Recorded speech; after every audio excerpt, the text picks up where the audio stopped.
നമുക്കൊപ്പം അർജുൻ്റെ അയൽവാസി കൂടിയായ ശ്രീ രവീന്ദ്രൻ തത്സമയം ചേരുന്നുണ്ട്. ശ്രീ രവീന്ദ്രൻ, വല്ലാത്ത സങ്കടം. എത്രത്തോളം ആ കുടുംബത്തിൻ്റെ പ്രതികരണം, നമ്മൾ ഈ പ്രതികരണമൊക്കെ നമുക്ക് തേടേണ്ടി വരുന്നതാണ്. സത്യത്തിൽ അവരുടെ പ്രതികരണങ്ങൾ എടുക്കുന്നത് തന്നെ ബുദ്ധിമുട്ടുള്ള കാര്യമാണ്. പക്ഷേ ഇങ്ങനെ ഒരു സാഹചര്യത്തിൽ അവർക്ക് പറയാനുള്ള കാര്യങ്ങൾ അറിയണമെന്നതുകൊണ്ടാണ് മാധ്യമങ്ങൾ അവരിലേക്ക് എത്തുന്നത്. ഇപ്പോൾ അർജുൻ്റെ സഹോദരിയൊക്കെ കൃത്യമായി കാര്യങ്ങൾ പറയുകയും ചെയ്തിട്ടുണ്ട്. എങ്ങനെയാണ് നിങ്ങൾക്കിപ്പോൾ, നിങ്ങൾ വളരെ വിശ്വാസ്യതയോടെ, നിങ്ങൾക്ക് ബന്ധുക്കളാണോ, അർജുൻ്റെ ബന്ധുക്കളൊക്കെ തന്നെയാണോ വിവരങ്ങൾ നൽകുന്നത്? അവിടെ പോയ നിങ്ങളുടെ നാട്ടിലെ ആരെങ്കിലുമൊക്കെ അവിടെ കൃത്യമായി എന്ത് നടക്കുന്നു, നിങ്ങൾ ഉദ്ദേശിക്കുന്നത് പോലെ വേണ്ട രീതിയിൽ ഇപ്പോൾ കാര്യങ്ങൾ നടക്കുന്നു എന്നൊരു പ്രതീക്ഷയുണ്ടോ അങ്ങേക്ക്?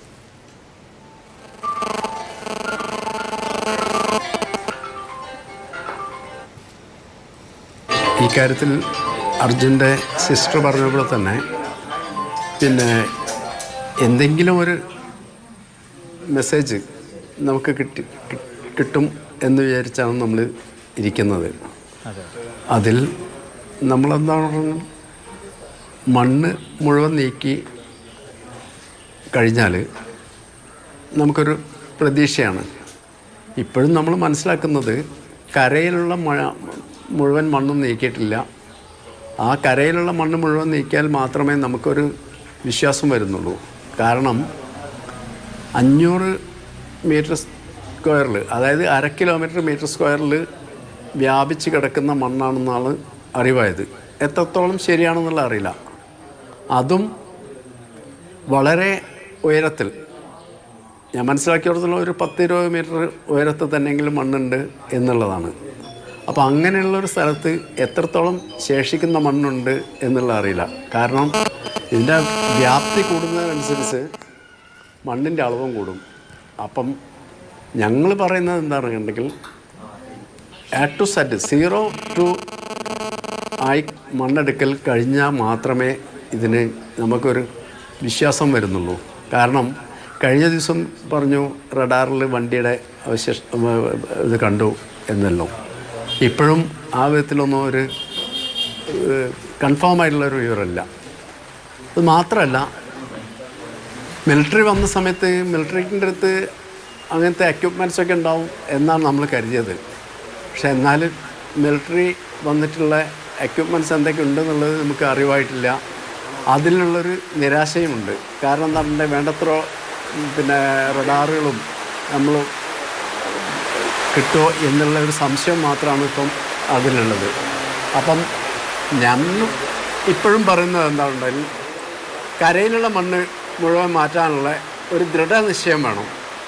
ആ കരയിലുള്ള മണ്ണ് മുഴുവൻ മാറ്റാതെ കണ്ട് വ്യതിചലിച്ച് നമ്മൾ ഇതിൽ നിന്ന് വേറൊരു റെസ്ക്യൂ ഓപ്പറേഷൻ നടത്താൻ വേണ്ടിയിട്ടല്ല പോകേണ്ടത്. ഈ കരയിലുള്ള മുഴുവൻ മണ്ണും മാറ്റിയതിന് ശേഷം അതോടനുബന്ധിച്ച് തന്നെ നമുക്ക് കരയിലും നദിയിലും ഓപ്പറേഷൻ നടത്താവുന്നതാണ്. കരയിലുള്ള ഈ ഇത് നടക്കുന്നതോടനുബന്ധിച്ച് തന്നെ കരയിലും അതേപോലെ തന്നെ നദിയിലും ഇതേ തെരച്ചിൽ നടത്താവുന്നതാണ്. അപ്പോൾ തെരച്ചിൽ ശ്രീ രവീന്ദ്രൻ, സൈന്യവും വ്യക്തമാക്കുന്നത് ഈ ലോറി കരയിലില്ല എന്ന നിലയ്ക്കുള്ള ഒരു പ്രതികരണം തന്നെയാണ് സൈന്യത്തിൻ്റെ ഭാഗത്തു നിന്ന് വരുന്നത്. എനിക്ക് തോന്നുന്നു നിലവിൽ അവർക്ക് കിട്ടാവുന്ന സാങ്കേതിക സംവിധാനങ്ങളൊക്കെ വെച്ച് സൈന്യം ഉറപ്പിക്കുന്നതായിരിക്കും. നമുക്കും കൃത്യമായി ഒന്നും പറയാൻ കഴിയില്ല. എല്ലാം നമ്മുടെ ഒരു പ്രതീക്ഷയാണ്. എന്താണിപ്പോൾ നിങ്ങൾ ആരെങ്കിലും കൂടുതൽ പേർ അങ്ങോട്ടേക്ക് പോകാൻ ഉദ്ദേശിച്ചിട്ടുണ്ടോ? അങ്ങനെയാണ് ആ കുടുംബത്തിന് നിങ്ങൾ നാട്ടുകാരുടെയൊക്കെ, ഞങ്ങളെ സംബന്ധിച്ചിടത്തോളം ഞങ്ങളെ ഈ കാര്യത്തിന് അവർ അനുമതി തരികയാണെങ്കിൽ, ഞങ്ങളിവിടെ ഇപ്പം ഞാൻ ക്വാറിയായിട്ട് ബന്ധപ്പെട്ട ഒരാൾ തന്നെയാണ്. ഞങ്ങളിവിടെ ക്വാറി ആയിട്ട് ബന്ധപ്പെട്ടുകൊണ്ട് എത്ര സെറ്റ് മെഷീനറി ആയിട്ടാണെങ്കിൽ പോലും ഞങ്ങൾ പോകാൻ ഞങ്ങൾ തയ്യാറാണ്. അങ്ങനെ ഒരു ടൈം നമുക്ക് തരാമെന്നുണ്ടെങ്കിൽ പലരും അതിനെപ്പറ്റി സൂചിപ്പിച്ചിട്ടുണ്ട്. ആ വ്യക്തി ചെയ്യാൻ തയ്യാറാണ്. പക്ഷേ അതിനേക്കാളൊക്കെ ഏറെ മുന്നിൽ നിൽക്കുന്നതാണ് നമ്മളുടെ ഡിഫൻസ്. അതൊരിക്കലും നമ്മൾ കുറഞ്ഞു കാണുന്നില്ല. അവർക്ക് വേണ്ട എക്യുപ്മെൻറ്റ്സ് കൊടുക്കുകയാണെങ്കിൽ വേറെ ആരുടെയും ആവശ്യമില്ലാതെ കണ്ടിട്ട് ഈ റെസ്ക്യൂ നടത്താൻ കഴിയും എന്നുള്ളൊരു വിശ്വാസമാണ് നമുക്കുള്ളത്. അപ്പോൾ അതിൽ നമ്മൾ 1 by 1 ആയിട്ട് ചെയ്യരുത്. ഒരു റെസ്ക്യൂ നടക്കുന്ന സമയത്ത് ഒരേ സമയത്ത് തന്നെ കരയിലും അതേപോലെ തന്നെ വെള്ളത്തിലും നമ്മൾ തെരച്ചിൽ നടത്തുകയാണെങ്കിൽ ഇതിന് യാതൊരു പ്രയാസമില്ല. അത് കരയിൽ നിർത്തിയിട്ട് വെള്ളത്തിൽ നടത്തുന്നതിനോട് നമുക്ക് വിയോജിപ്പുണ്ട്. കാരണം എന്താണെന്നുണ്ടെങ്കിൽ കരയിൽ പൂർണ്ണമായും ഉണ്ടോ ഇല്ല എന്നുള്ളത് ഇപ്പോഴും വ്യക്തമാക്കാൻ കഴിഞ്ഞിട്ടില്ല. എനിവേ അങ്ങനെ വന്നു കഴിഞ്ഞാൽ ഇവരുടെ ഈ സാന്നിധ്യം അല്ലെങ്കിൽ ഇവരുടെ ഈ റെസ്ക്യൂ ഓപ്പറേഷൻ കഴിഞ്ഞതിന് ശേഷം വേറെ ഏതെങ്കിലും ഒരു പാർട്ടി നടത്തുന്ന സമയത്ത് ഇതിൻ്റെ നിജസ്ഥിതി പുറത്തു വരില്ലേ, കരയിൽ എവിടെയെങ്കിലും ഉണ്ടെങ്കിൽ.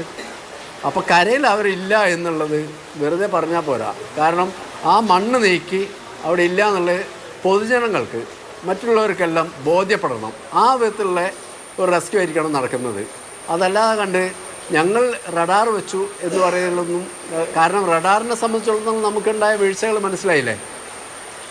നമ്മൾ ഈ ട്രക്കിൻ്റെ അവശേഷങ്ങൾ ട്രക്കുണ്ട് എന്ന് പറഞ്ഞും കണ്ട് റഡാറിൽ കണ്ട ഭാഗത്ത് ട്രക്കില്ല എന്നുള്ളത് മനസ്സിലായില്ലേ. അപ്പം നമ്മൾ ഈ റഡാറിനെ സംബന്ധിച്ചിടത്തോളം ഉള്ള എത്രത്തോളം വിശ്വസിക്കാൻ പറ്റും ആ വിധത്തിലല്ലേ ഉള്ളത്. അല്ല, നമ്മൾ റഡാർ സംവിധാനങ്ങൾ ലോഹ സാന്നിധ്യങ്ങളോ അല്ലെങ്കിൽ കടുത്ത പാറകളോ ഒക്കെ ഉണ്ടെങ്കിൽ സിഗ്നലുകളൊക്കെ ലഭിക്കും. അതിനനുസരിച്ചായിരിക്കും പരിശോധന നടക്കുന്നത്. നമുക്ക് സൈന്യത്തിൻ്റെ ഒരു അവർ ചെയ്യുന്ന നിലയെ നമുക്കൊന്നും കൃത്യമായി ഇപ്പോൾ കുറ്റം പറയാനൊന്നും കഴിയില്ല. മൂന്നിടങ്ങളിലാണ് ഇപ്പോൾ സിഗ്നൽ കിട്ടിയ. മൂന്നാമത്തെ ഇടത്തും എനിക്ക് തോന്നുന്നു അങ്ങിരിക്കുന്നതിന് ശേഷമാണ് അങ്ങ് സംസാരിക്കാൻ തുടങ്ങിയ ശേഷമാണ് ഈ വാർത്ത വന്നത്. അതുകൊണ്ടാണ് ഞാൻ പറയുന്നത് മൂന്നാമത്തെ സ്ഥലത്തും ഇല്ല എന്നാണ് സൈന്യം പറയുന്നത്. നമുക്കിപ്പോൾ അതാണ് വിശ്വസിക്കാൻ കഴിയില്ല, വേറെ ഒന്നും ചെയ്യാൻ പറ്റില്ല. ഈ നിങ്ങളുടെ അയൽവക്കക്കാരെങ്കിലും അവിടെ ഉണ്ടോ? അവരെന്തെങ്കിലും പറഞ്ഞോ? സൈന്യം പറഞ്ഞായിട്ട് എന്തെങ്കിലും? നമുക്കിപ്പോൾ വരുന്ന വാർത്തയാണ്. നിങ്ങൾക്ക് എന്തെങ്കിലും ഒരു വിവരം കഴിഞ്ഞ ഒരു അരമണിക്കൂറിനുള്ളൂ? ഞങ്ങൾക്ക് അവിടുന്ന് മനസ്സിലാക്കാൻ കഴിഞ്ഞ അവിടെ പോയ ആൾക്കാരിൽ നിന്ന് മനസ്സിലാക്കാൻ കഴിഞ്ഞത് ഇവർ പറയുന്ന അത്രയും മണ്ണൊന്നും അവിടെ നിന്ന് മാറ്റിയിട്ടില്ല. ഒരു 60% മണ്ണ് മാറിയിട്ടുണ്ടായിരിക്കും മാക്സിമം.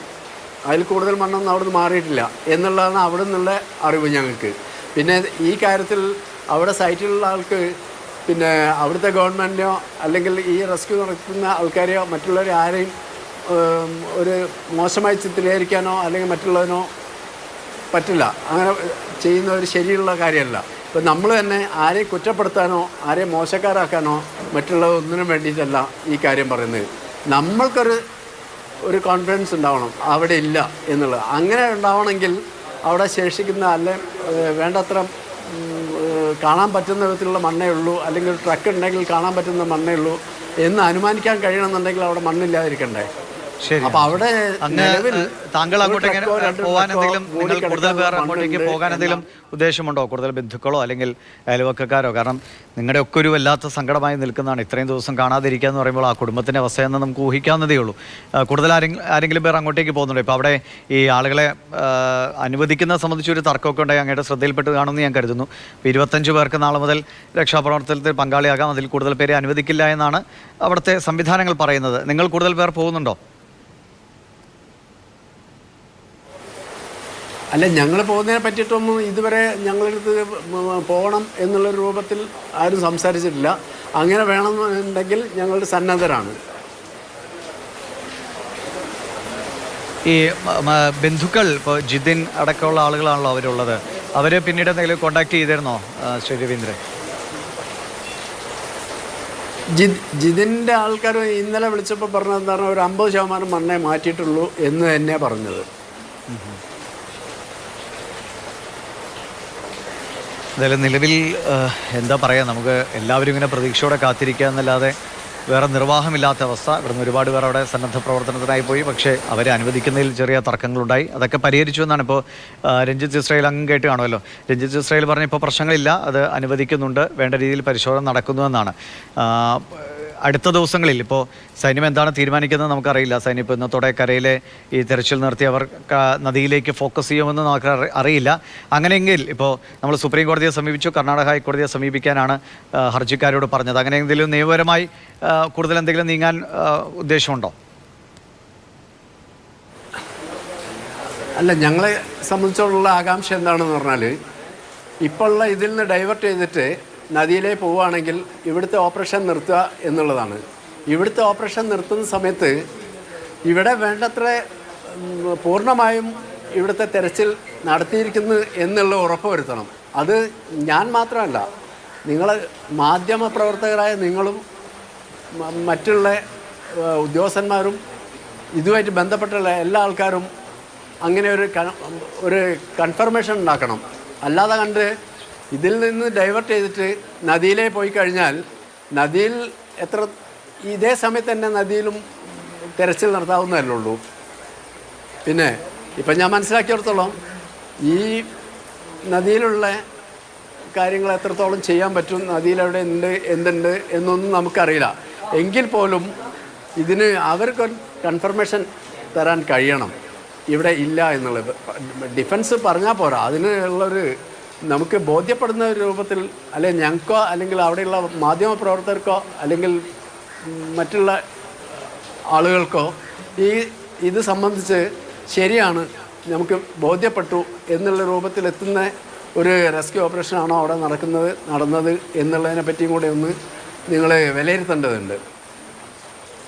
ശരിയാണ്. എന്തായാലും ഇനിയും പ്രതീക്ഷ കൈവിടാതെ കാത്തിരിക്കാമെന്നതാണ് നമുക്ക് മുന്നിലുള്ള വഴി.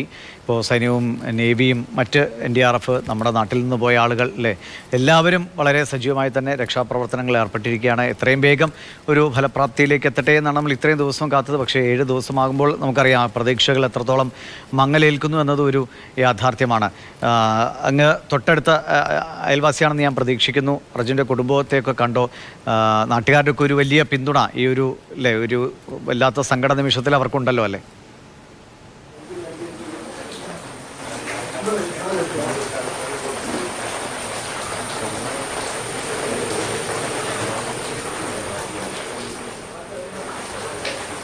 ശ്രീ രവീന്ദ്രൻ കേട്ടായിരുന്നോ? ഹലോ, ഞാൻ ചോദിച്ചത് നാട്ടുകാരുടെയൊക്കെ ഒരു വലിയ പിന്തുണ ആ കുടുംബത്തിന് ഇപ്പോഴത്തെ ഒരു അവസ്ഥയിൽ നിങ്ങൾ ഉറപ്പാക്കുന്നുണ്ടല്ലോ അല്ലേ? തീർച്ചയായിട്ടും. ഇവിടെ ഞങ്ങൾക്ക് ഈ തെരച്ചിലിൽ അവിടെ എന്തെങ്കിലും വന്നുപയോഗിച്ചിട്ടുണ്ടെങ്കിൽ പോലും ഞങ്ങളിപ്പോഴും ഒരു പ്രതീക്ഷയോട് കൂടി തന്നെയാണ് നിൽക്കുന്നത്. കാരണം ആ കരയിലുള്ള മണ്ണ് തീരുന്നവരെ എന്നെ സംബന്ധിച്ചിടത്തോളം ഞാൻ പ്രതീക്ഷ തന്നെയാണ്. കാരണം എന്താണെന്നുണ്ടെങ്കിൽ ഈ ട്രക്കിൻ്റെ അകത്ത് നിറയെ ലോഡുണ്ട്. ആ ലോഡ് ട്രക്കിന് പരിക്ക് പറ്റാത്ത രൂപത്തിലുള്ള ലോഡാണ്. കാരണം മരത്തടികളായതുകൊണ്ട് അതിൻ്റെ മുകളിൽ ഇനി പാറക്കല്ല് പോലും വീണൊക്കെയുണ്ടെങ്കിൽ ആ ലോഡിനൊന്നും പറ്റില്ല. ആ വിധത്തിൽ സെറ്റപ്പ് ആയിട്ടുള്ളതില്ല. പിന്നെ ആ വണ്ടീനെ സംബന്ധിച്ചിടത്തോളം ആ വിധത്തിലാണ്. അപ്പോൾ അങ്ങനെ ഒരു പ്രതീക്ഷയാണ് നമുക്കുള്ളത്.